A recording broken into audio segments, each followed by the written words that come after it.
I stirred my latte slowly, watching the foam swirl into delicate patterns while Mom scrolled through her phone with the satisfied expression of someone who'd just accomplished something important.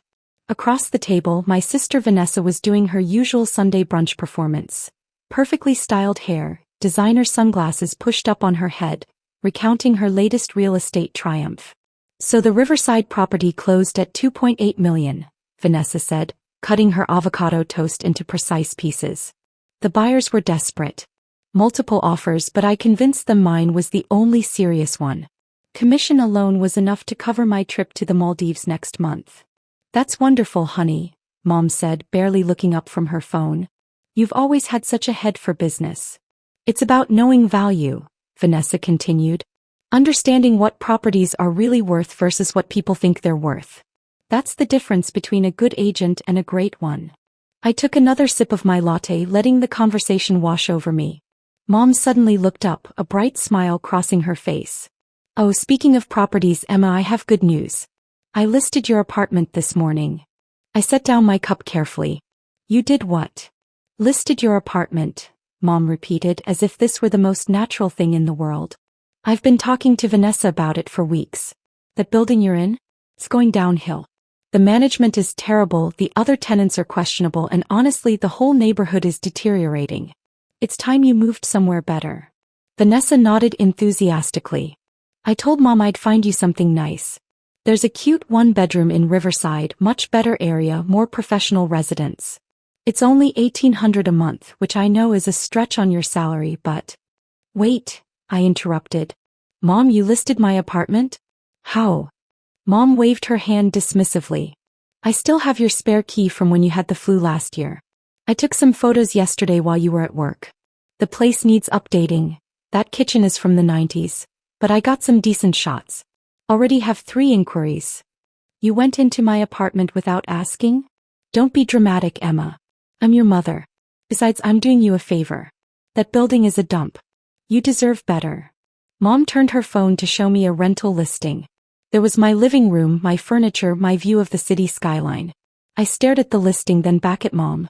You can't just list someone else's apartment. I can when that someone is my daughter who clearly doesn't have the motivation to improve her own situation, Mom said firmly. Emma, you've been in that place for 6 years.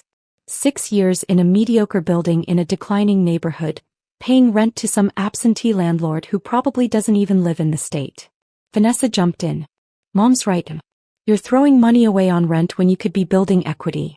That's what I keep telling you. At 32 you should own property, not rent. But if you insist on renting, at least rent somewhere decent. The building is fine, I said quietly. Fine. Mom laughed. Emma, the elevator breaks down every other week. The lobby looks like it hasn't been updated since 1985. Half the units are empty because the building has such a bad reputation. Fine is not the standard you should be accepting. The location is terrible too, Vanessa added. That neighborhood used to be nice 20 years ago, but now? Crime rates are up, property values are stagnant. Emma, as your sister and as a real estate professional, I'm telling you, get out of there. I returned to my latte, saying nothing. Mom sighed dramatically. This is exactly your problem, Emma. No ambition, no drive to improve your circumstances. You work at that little nonprofit making what, $40,000 a year? You live in a deteriorating building in a bad neighborhood. You drive a car that's older than some of my clients' children. When are you going to want more for yourself? I'm content where I am, I said. Content, Vanessa repeated, making it sound like a disease. Emma, content is what people say when they've given up. I'm not content. I'm thriving. I drive a BMW, I live in a luxury condo in the best part of the city. I travel internationally 4 times a year. That's not content, that's success. Your sister works hard for that success, Mom added. 80-hour weeks sometimes, always networking, always pushing. That's what it takes, Emma. You work your 9 to 5 at that little charity office, then go home to your rundown apartment and do, what? Watch Netflix. I keep busy, I said. Doing what? Mom challenged. You're not in a relationship, you don't go out much, you don't travel. What are you doing with your life? Before I could respond, Vanessa's phone rang. She glanced at the screen and rolled her eyes. Ugh, it's probably the Morrison deal. I need to take this. She stood up, walking a few steps away.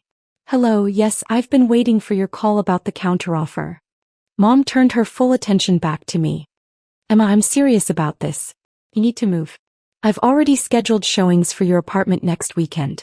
3 different potential tenants. You can't show my apartment to strangers. I can and I will, Mom said firmly. Someone needs to push you out of that comfort zone. Once you have committed tenants ready to move in, you'll have no choice but to find somewhere better. Sometimes tough love is necessary. Mom, this is not your decision to make. You're my daughter. Your well-being is absolutely my decision. Mom leaned forward. Do you know what it's like telling my friends that my daughter lives in that building? In that neighborhood? They look at me with pity, Emma. Pity. Because their daughters are lawyers and doctors and executives, living in beautiful homes, and mine is working at a nonprofit and renting in a slum. It's not a slum. It's close enough, Mom snapped. The building is half empty. The management is incompetent. The neighborhood is in decline. You can defend it all you want, but facts are facts. Vanessa returned, sliding back into her seat. Crisis averted. The buyers accepted my counteroffer. That's another $60,000 in commission. He picked up her mimosa. What did I miss? I was just explaining to Emma why she needs to move, Mom said. Oh, absolutely, Vanessa agreed. Emma, I've been in real estate for 8 years. I know properties. That building you're in? It's a disaster waiting to happen. Structural issues, management problems, bad tenant mix. You need to get out before something serious happens. What do you know about the building's structure? I asked. I know it's old, poorly maintained, and the owner clearly doesn't care, Vanessa said. Absentee landlords are the worst. They collect rent and do nothing to maintain or improve the property. It's irresponsible. You've met the owner? I asked. Don't need to, Vanessa said confidently. The state of that building tells me everything. No owner who cares would let a property deteriorate like that. Probably some investment group that bought it decades ago and forgot about it. Mom nodded. Exactly. Which is why I'm taking action. Emma, I've hired a moving company for the first weekend of next month. Vanessa found you that nice place in Riverside. We're making this happen. Without asking me? Because if I ask, you'll say no, Mom said. You'll come up with excuses about why that horrible apartment is fine, and why you don't need to move. So I'm not asking. I'm telling you. This is happening. I set down my latte and pulled out my phone. Excuse me, I need to make a call. To who? Mom asked. Work, I said simply, standing up and walking toward the restaurant's entrance. Behind me, I heard Vanessa say, she's probably calling that nonprofit to take on extra hours. Emma would rather work for pennies than accept help improving her life. I stepped outside into the cool morning air and dialed Thomas Green, the property manager for my building. He answered on the second ring. Miss Chin, good morning. What can I do for you? Thomas, have you received any calls about a rental listing for the penthouse? There was a pause. As a matter of fact, yes. About an hour ago. A woman claiming to have access to your unit called to schedule viewings. She said she's listing it for rent. I told her that wasn't possible since you own the unit, and the entire building, but she insisted she had the right to list it. She became quite agitated when I tried to explain. I was actually about to call you. What's her number? She called from. He rattled off Mom's cell number. That's my mother. Another pause, longer this time. Your mother is trying to rent out your penthouse. Apparently. She doesn't know I own the building. Ah. Thomas's voice carried a mixture of amusement and concern. Miss Chin, what would you like me to do? Call her back. Ask her why she's listing the owner's property. With pleasure. Should I mention you're the owner? Not yet. Just see how she responds. Consider it done. I ended the call and returned to the table. Mom and Vanessa were deep in discussion about rental rates and neighborhood demographics. At least $1,800, possibly $2,000 depending on the tenant's credit, Vanessa was saying. The unit itself is decent even if the building is terrible. Someone will take it. I slid back into my seat. So you've scheduled viewings? Next Saturday, Mom confirmed. 2 in the morning, 1 in the afternoon. Vanessa will handle them professionally. She's got a good eye for quality tenants. I'll screen them carefully, Vanessa assured me. Make sure whoever takes over your lease is responsible. Though honestly, Emma, anyone would be an improvement over you wasting space in a penthouse unit. I blinked. Wasting space. You live alone in a 2-bedroom, Vanessa said. That's inefficient. A family could use that space. Or a professional couple. You don't need 2 bedrooms. The 2nd bedroom is my office. You work at a non-profit, Mom said. What kind of work could you possibly need a home office for? Organizing charity bake sales. Before I could respond, Mom's phone rang. She glanced at the screen and frowned. Unknown number. Probably spam. She let it ring through to voicemail. It rang again immediately. Persistent spam, Vanessa commented. Mom answered with an irritated, hello? I watched her face carefully as she listened. Yes, this is she. What? No, I have every right to list that apartment. I'm the tenant's mother, and what do you mean I can't list it? Mom's voice was rising. Young man, I don't think you understand. My daughter has been renting there for 6 years. I have her spare key and her permission. She fell silent, listening. Her face went from annoyed to confused to pale. That can't be right. There must be some mistake. The owner is. You're saying the owner lives in the building? Which unit? Another pause. Mom's eyes widened. The penthouse? That's my daughter's. What do you mean she is the owner? That's impossible. Emma works at a non-profit. She makes barely enough to. No, she doesn't own, you're certain? Vanessa was watching Mom with growing concern. Mom? What's wrong? Mom held up one finger, still listening to the phone. I see. And the entire building? All 48 units? For how long? 6 years. But she never. I don't understand. I sipped my latte calmly. Yes, I apologize for the confusion. No, I won't be scheduling any viewings. Yes, I understand. Thank you for clarifying. Mom lowered the phone slowly, staring at me with an expression I'd never seen before. What was that about? Vanessa demanded. Mom's voice came out barely above a whisper. That was the property manager. He says Emma owns the building. The table went silent. Vanessa laughed. That's ridiculous. Emma barely makes $40,000 a year.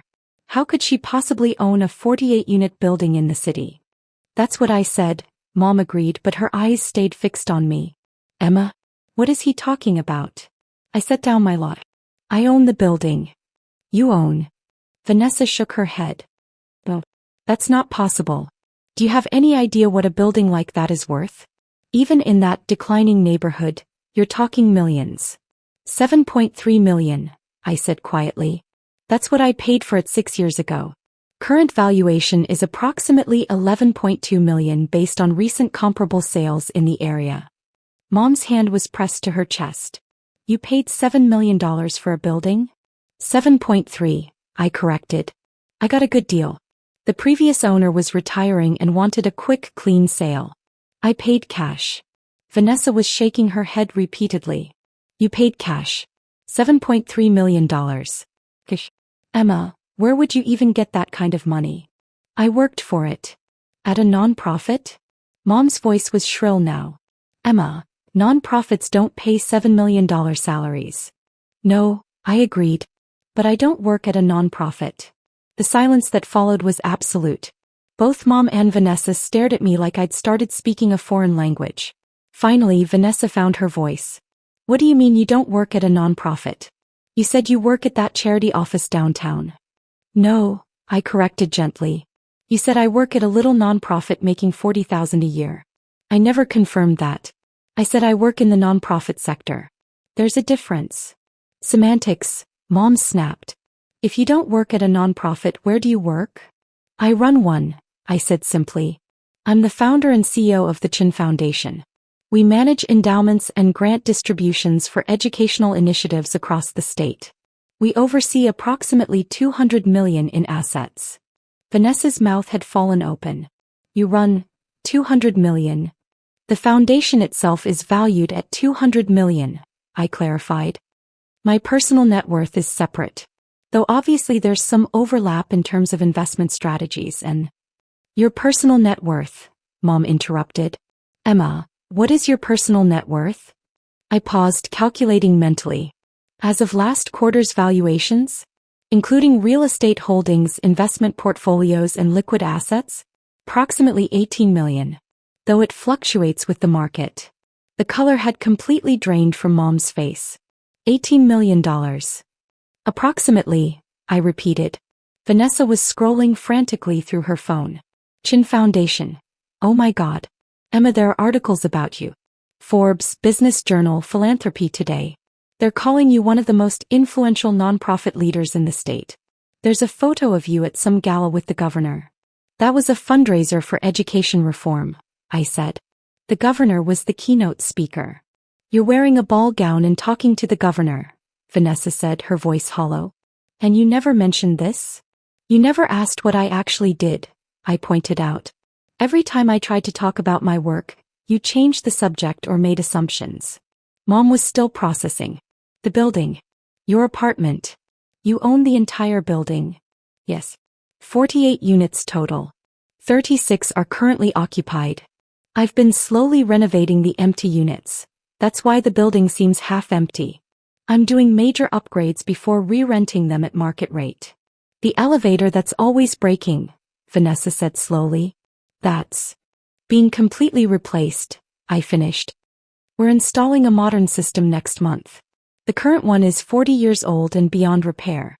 The building has been operational with the service elevator during the upgrade process. The lobby that looks outdated, Mom added weakly, is being renovated starting next week, I confirmed. Complete redesign. Marble floors, new lighting, modernized security systems, updated mailroom. The architect's renderings are beautiful. Vanessa was still scrolling through her phone. The declining neighborhood? Emma, I'm looking at property values. That area has appreciated 18% in the last 3 years. It's one of the fastest growing neighborhoods in the city. I know, I said. That's why I bought there 6 years ago. I saw the potential before everyone else did. The new transit station, the commercial development, the young professional demographic moving in. It was obvious the area would boom. Obvious, Vanessa repeated faintly. Mom's hands were shaking. The things I said. About your building being a dump. About the management being terrible. The management works for me, I said. Thomas Green is excellent. He's implemented every upgrade I've requested, stays under budget and maintains high tenant satisfaction. The building's reputation issue you mentioned? That was deliberate. I kept it low profile during renovations to avoid driving up property taxes before the work was complete. You kept it low profile, Mom echoed. The empty units aren't because of a bad reputation, I explained. They're empty because I'm upgrading them. New appliances, modern bathrooms, refinished floors, updated electrical and plumbing. Each unit takes about 6 weeks to complete. I'm doing them in phases to maintain cash flow from occupied units while improving the property value. Vanessa set down her phone with a trembling hand. You're doing a phased renovation of a 48-unit building while managing a $200 million foundation? The renovation is mostly managed by contractors and Thomas, I said. I just make final decisions on design elements and approve budgets. The foundation takes up more of my time, grant reviews, donor meetings, program oversight, financial planning. The cute one-bedroom in Riverside for $1,800 a month, Mom said slowly, that you wanted me to move into. Would have been a significant downgrade, I confirmed. My penthouse is 2,800 square feet. 2 bedrooms, 2.5 baths, private terrace, floor-to-ceiling windows with city views.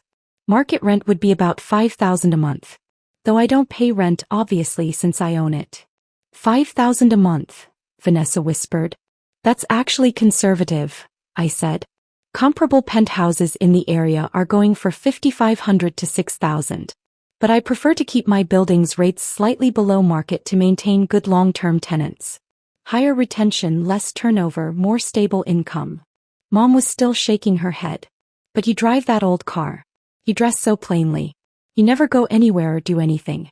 How could you have $18 million and live like I don't need to prove my wealth to anyone? I suggested. Mom, I drive a reliable car because I don't need a status symbol. I dress comfortably because I'm usually in meetings with nonprofit directors and grant recipients who are trying to do important work with limited resources. Showing up in designer clothes would be tone deaf. And I travel constantly for the foundation. I've been to 12 states in the last 3 months reviewing programs and meeting with partners. 12 states, Vanessa said numbly. The foundation operates across the region, I explained. We fund educational initiatives in underserved communities, scholarship programs, teacher training, infrastructure improvements for schools. I visit the programs regularly to assess impact and maintain relationships with our partners. You never mentioned any of this, Mom said. You never asked, I replied simply. Every family gathering, you and Vanessa talked about real estate deals and commissions and vacation plans. When I tried to mention foundation work, you dismissed it as charity office work and changed the subject. Vanessa was reading from her phone again. There's an article here from last year. Emma Chin, the quiet philanthropist reshaping education funding. It says you've distributed over 50 million in grants in just 5 years. 63 million as of last quarter, I corrected. We had a very successful year. The article says you personally contributed 10 million to seed the foundation's endowment. 12 million actually, I said. But who's counting? Mom's voice was barely audible. Where did you get $12 million to start a foundation? I made it, I said simply. I worked in venture capital after college. Got in early with 3 tech startups that went public. My equity positions were worth about 28 million when I cashed out. I used 12 to fund the foundation, 7.3 to buy the building and invested the rest. That portfolio has grown to about 8 million now, plus the building's appreciated value. Venture capital, Vanessa repeated. You worked in venture capital? For 6 years after college. I was good at identifying promising startups. My success rate for exits was significantly above industry average. I took another sip of my now cold latte. But I wanted to do something more meaningful than just making rich people richer. So I founded the Chin Foundation and bought the building to provide stable income while I built the nonprofit. Mom's phone was still in her hand, forgotten. You've been a multimillionaire for 6 years and you never told us?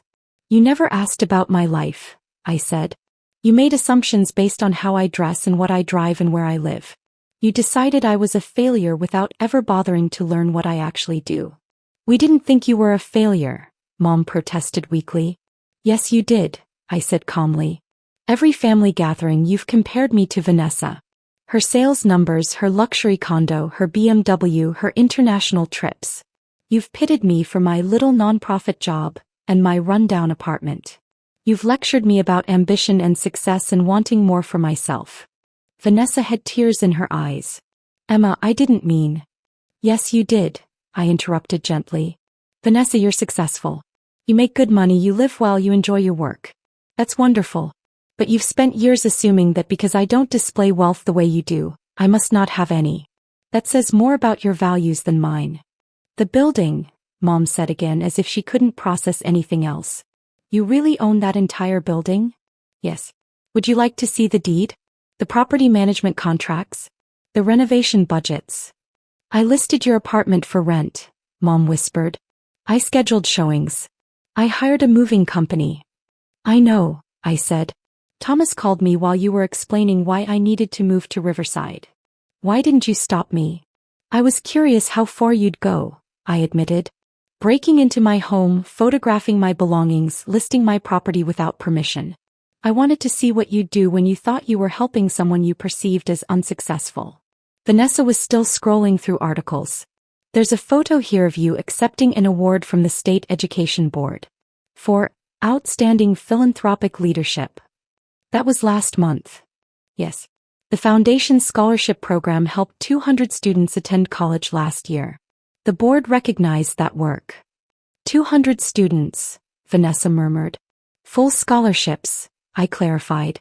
Tuition, books, housing, living expenses for 4 years. We track their progress, provide mentoring, offer internship connections.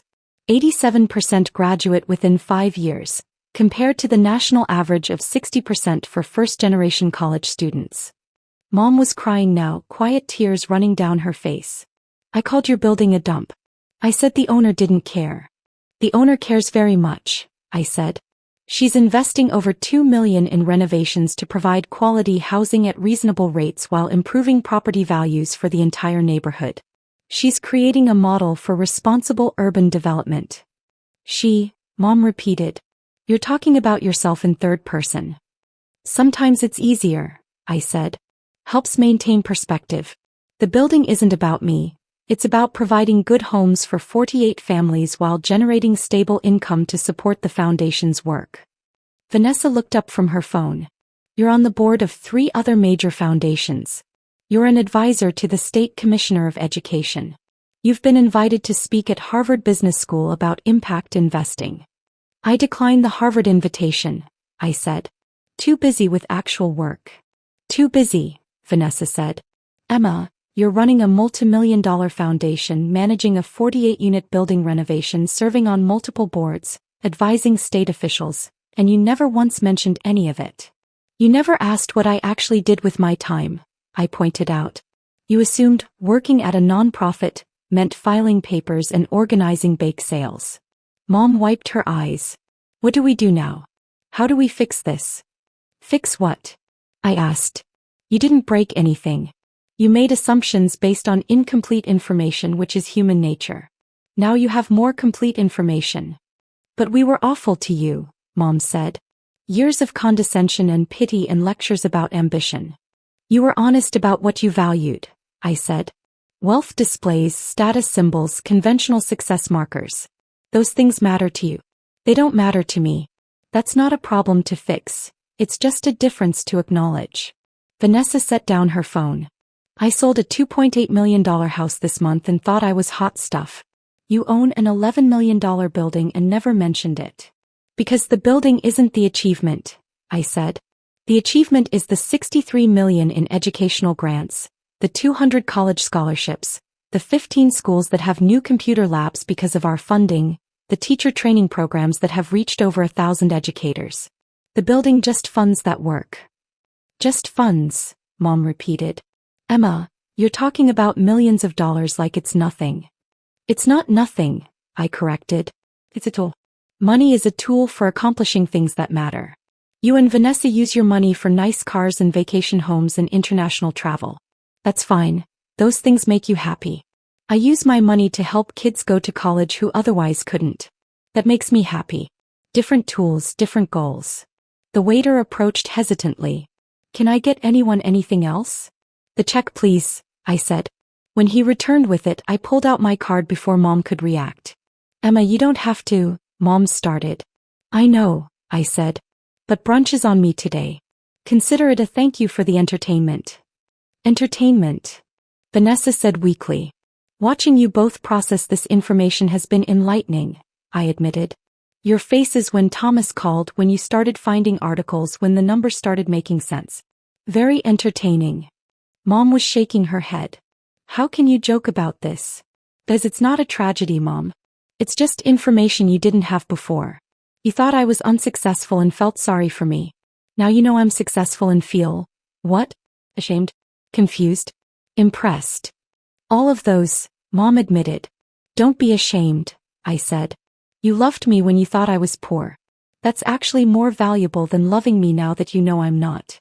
We didn't just love you, Vanessa said quietly. We pitied you. We judged you. We tried to fix you when you weren't broken. True, I agreed. But now you know better. So moving forward, maybe ask questions instead of making assumptions. Maybe consider that success doesn't always look like luxury cars and designer handbags. Maybe remember that some people prefer quiet impact over visible wealth. The waiter returned with my card. I signed the receipt, adding a generous tip. The server had been excellent despite the emotional chaos at our table. Mom watched me sign. What happens now? With our relationship. Same as always, I said. We have brunch, we talk, we maintain a relationship.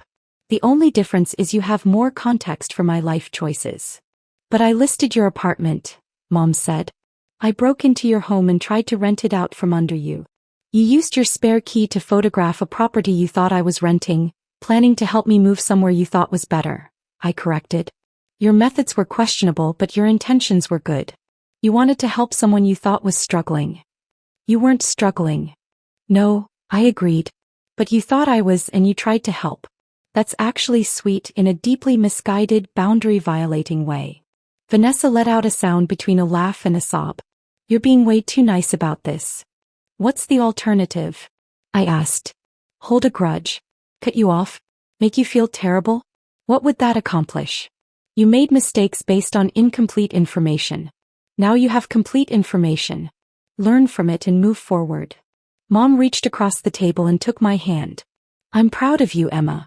So incredibly proud. The foundation, the scholarships, the work you're doing. It's remarkable. Thank you, I said. But I'm also ashamed that I didn't know, Mom continued. That I never asked, never looked deeper, never bothered to learn what you were actually accomplishing. I was so focused on comparing you to Vanessa that I missed everything important about your life. Vanessa's accomplishments are important too, I said. She helps families find homes, navigates complex transactions, provides expertise people need. That matters. We just have different definitions of success. Vanessa was crying openly now. I called your building a dump. I said the owner was irresponsible. Emma, you're the owner and you're investing millions in renovations. I'm supposedly a real estate expert and I completely missed what you were doing. You missed it because I wanted you to miss it, I said gently. I kept the renovations low profile deliberately. No marketing, no press, no announcements. Just quiet, steady improvement. That was strategic, not accidental. Strategic, Vanessa repeated. Emma, you're playing chess while I'm playing checkers.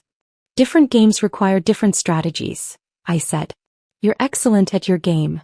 High-volume residential sales, luxury market focus, personality-driven client relationships. I'm playing a different game. Long-term property value appreciation, community development, income generation for philanthropic work. Neither game is better than the other. Mom squeezed my hand. Can we start over? Can I learn about your actual work, your real life, the things you're actually doing? Of course, I said. Though I should warn you, foundation work isn't glamorous. It's a lot of grant reviews, budget meetings, site visits to underfunded schools, conversations with educators about resource needs. Not as exciting as luxury real estate sales. It's more important than luxury real estate sales, Vanessa said quietly. Not more important, I corrected. Just different. People need homes, Vanessa. The families you help find houses are building lives, raising children, creating stability. That's important work. I'm just doing different important work. We left the restaurant together, stepping out into the afternoon sunshine. Mom's car was parked near Vanessa's BMW. My 10-year-old Honda was around the corner. You really could buy any car you wanted, Vanessa said, looking at her BMW. I could, I agreed. But this one runs perfectly, gets good gas mileage and doesn't scream, wealthy nonprofit director, when I park it at underfunded schools. Sometimes the best tool is the one that doesn't draw attention to itself. Mom hugged me tightly. I'm sorry, sweetheart. For everything. For the assumptions, the condescension, the pity. For listing your apartment without permission. For breaking into your home. For not seeing you clearly. You see me now, I said. That's what matters. Vanessa hugged me next. I have so many questions. About the foundation, about the building, about how you identified those startups, about your investment strategy, about everything. Coffee next week? I suggested. I'll walk you through the foundation structure and the building renovation plans. Might be useful for your real estate knowledge. I'd like that, Vanessa said. As they drove away in their luxury vehicles, I walked to my old Honda and climbed in. My phone buzzed. Thomas Green, the property manager. Miss Chin, just wanted to confirm. That situation with your mother is resolved? Completely resolved, I said. She now understands the ownership structure. Excellent. Should I proceed with scheduling the lobby renovation kickoff? Yes. Let's start next Monday if the contractors are ready. They are. Miss Chin, if you don't mind me saying, the way you handled that call with your mother was masterful. Very professional. Thank you, Thomas. It's been an educational morning all around. I drove home to my building. My building with 48 units, ongoing renovations and long-term tenants who had no idea their quiet landlord was the woman who lived in the penthouse. The elevator was still broken, being replaced next month, so I took the service elevator up to my floor. The hallway was quiet, recently repainted in warm neutrals that made the space feel more expensive without being ostentatious. My penthouse was exactly as Mom had photographed it.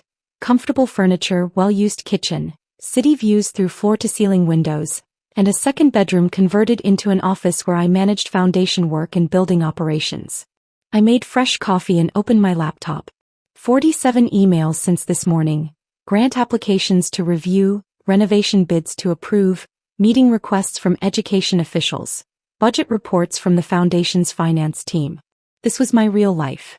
Not luxury cars or international vacations or designer clothes, but meaningful work that created lasting impact. Scholarships that changed lives. Building improvements that provided quality housing. Programs that helped teachers and students succeed. Mom and Vanessa would process today's revelations in their own way. Maybe they'd learn to ask questions before making assumptions. Maybe they'd develop more complex definitions of success. Maybe they'd simply be more careful about what they said around me.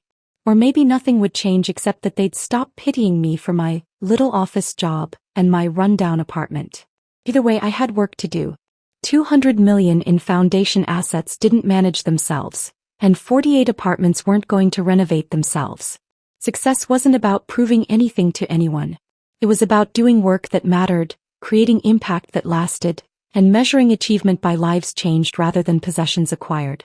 Mom had listed my apartment thinking she was helping someone who needed rescuing. What she discovered instead was that some people don't need rescuing. They need to be seen clearly, asked genuine questions, and trusted to know what success looks like for themselves. I sipped my coffee and returned to my grant reviews, content in the knowledge that $18 million and $63 million in educational funding meant more to me than any luxury car or vacation home ever would.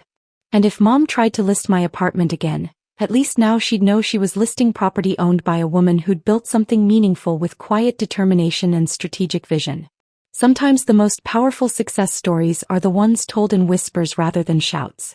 Mine just happened to echo in 48 apartments and 200 college scholarships.